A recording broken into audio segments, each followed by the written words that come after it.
지난 21일이죠. 공직선거법 재판 때 검찰이 이재명 대표에 대해 양형기준상 최고 형량인 징역 2년을 구형을 했었죠. 검찰이 이번 위증교사 혐의 1심 재판에서도 징역형을 구형할지 주목이 되고 있죠. 현재로선 검찰이 징역형을 구형할 수도 벌금형을 구형할 수도 있습니다. 두 가능성 모두 열려 있는 건데요. 형법상 위증교사법은 징역 5년 이하나 1,000만 원 이하 벌금형에 처해집니다.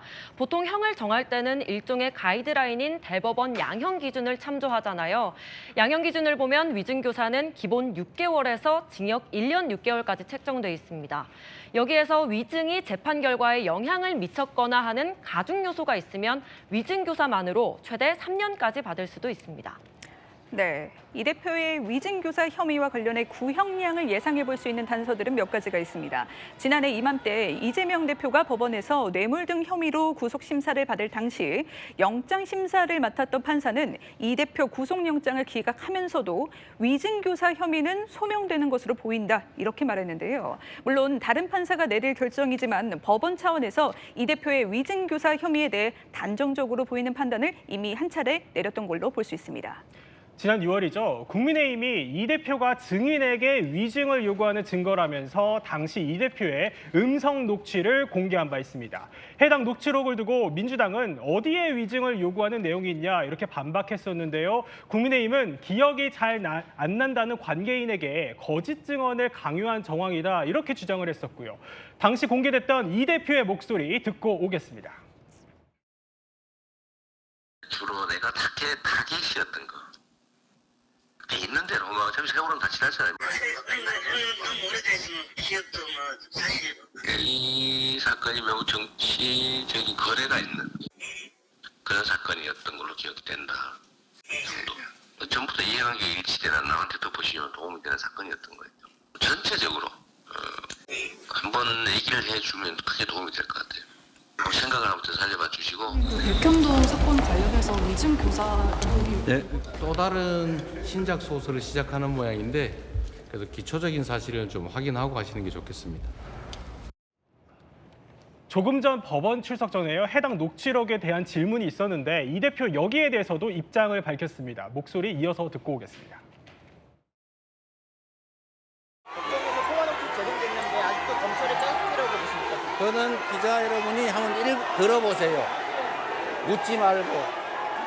들어보면 알 수 있지 않습니까? 그런 노력은 최소한 하세요. 함께 기소된 공범 혐의 인정했는.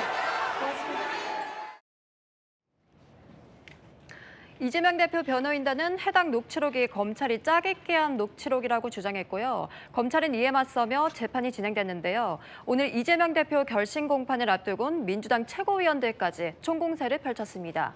검찰이 녹취록을 악마에 편집하는 등 증거를 조작했다는 건데 들어보시죠. 위증교사 사건의 실상은 22년에 걸친 검찰의 이재명 대표 스토킹 사건입니다.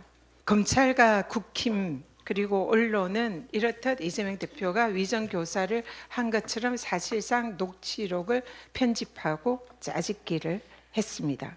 검찰이 제시한 위증교사 근거 발언 자체가 창작과 편집, 조작의 산물입니다. 정치검사들의 진짜 전공이 법학이 아니라 판타지 소설이라는 것을 이번에 알았습니다. 국민에게 안 팔리고 법원도 안 살 겁니다.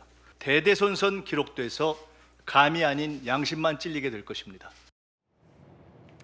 이재명 대표 오늘 SNS에서도 검찰을 비판했는데요. 위증교사 사건이 아닌 쌍방울 대북송금 사건을 소환했습니다. 이화영 전 평화부지사가 수원구치소 접견실에서 검찰의 압박에 못 이겨 허위 자백을 했다는 기사를 공유하면서요. 이렇게 덧붙였습니다. 총칼을 든 군인이 영장을 든 검사로 바뀌었을 뿐 독재 국가로 회귀했다고요. 이번 위증교사 사건, 이재명 대표는 검찰이 증거를 조작했다고 주장하잖아요. 검찰의 증거 조작 기사를 공유하면서 주장의 신빙성을 더하려는 거겠죠.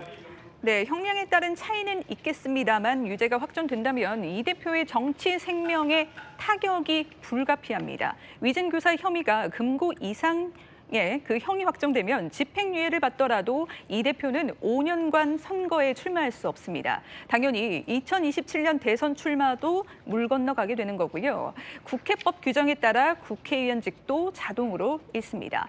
벌금형이면 액수가 얼마든 이 대표 피선거권과 의원직은 전부 유지되지만 도덕성 논란이 끊임없이 제기될 전망입니다. 다만 앞서 구형이 나온 공직선거법 재판은 100만 원 이상 벌금형만 나와도 의원직을 잃고 선거에도 나갈 수 없습니다. 재판 결과가 이렇게 이 대표의 운명을 가르는데 그럼 이 운명은 언제쯤 결정될까요? 보통 검찰 구형에서 법원 선고까지 한 달 정도 걸리기 때문에 늦어도 12월, 즉 올해 안에 1심 결론이 날 걸로 보입니다. 차기 대선이 2027년으로 예상되니까요. 이제 3년 정도 남은 거죠. 공직선거법 위반 사건과 위증교사 사건은 지금 1심 마무리인데다가 내용이 상대적으로 복잡하지 않아서 대선 전에 확정 판결이 나올 수 있다는 게 법조계 관측입니다. 여기서 끝이 아닙니다. 이재명 대표, 현재 진행 중인 재판이 총 4개거든요. 특히 지난 대선을 뜨겁게 달군 대장동 의혹 사건은요. 백현동 의혹, 위례 신도시 의혹, 성남 FC 후원금 의혹과 병합돼서 하나의 재판으로 묶였는데요. 신청된 증인만 100명에 달하고요. 수사 기록은 20만 쪽에 달합니다. 1심 선고가 언제 나올지 장담할 수 없는 상황입니다.